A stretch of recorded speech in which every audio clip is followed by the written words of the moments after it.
C'est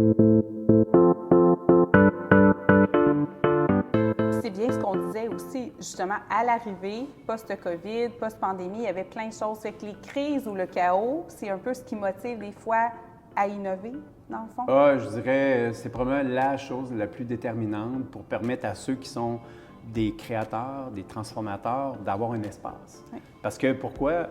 Quand, tu sais, le principe, je l'ai vécu et je l'ai dit à plusieurs qui se reconnaîtront, là, quand j'arrivais avec l'équipe, avec une idée, je disais, ah, mais là, je ne suis pas trop d'accord, je ne suis pas confortable.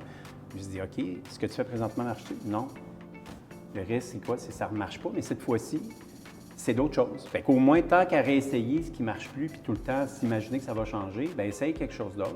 Puis à un moment donné, tu vas trouver cette voie de passage-là. Fait que c'est le moment qui est parfait pour ça. Tu sais, je dis toujours aux gens, la bébite que je serais arrivé il y a 10-15 ans, j'aurais pas fait 2 mois, puis peut-être que j'aurais été jamais reçu parce que trop dans la différence alors que ça marche. Pourquoi tout changer quand ça fonctionne? C'est pour ça que ça demande ça. C'est pas simple, c'est pas le fun à dire, mais l'innovation naturelle n'est pas là. Il faut qu'il y ait une combinaison qui fait que ça se déstabilise tout le temps. Là, il y a des gens, moi je dis toujours, dans l'innovation qu'on vit actuellement, il y a des vieilles gloires qui vont disparaître, puis il y a des nouveaux joueurs qui vont apparaître. Rien ne se perd, rien ne se crée. Là. Si j'arrive avec une nouvelle offre d'innovation au marché, inévitablement, il y a des parts de marché, des circonstances qui vont être accaparées par d'autres. Et c'est ça qui est dur, l'innovation. C'est que l'innovation, de le faire dans une continuité sans impact, c'est pratiquement impossible. Ça veut dire que tu n'as pas de valeur ajoutée au marché. Si tu as une vraie valeur, un vrai changement transformationnel des organisations, ça va impacter.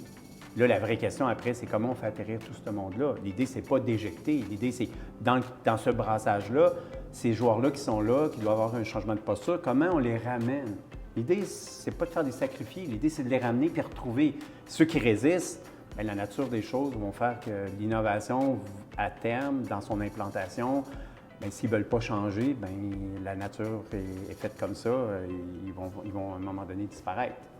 Bien, qu'on est là-dedans. C'est ce qui fait que parfois ça brasse quand on fait ce qu'on fait depuis longtemps.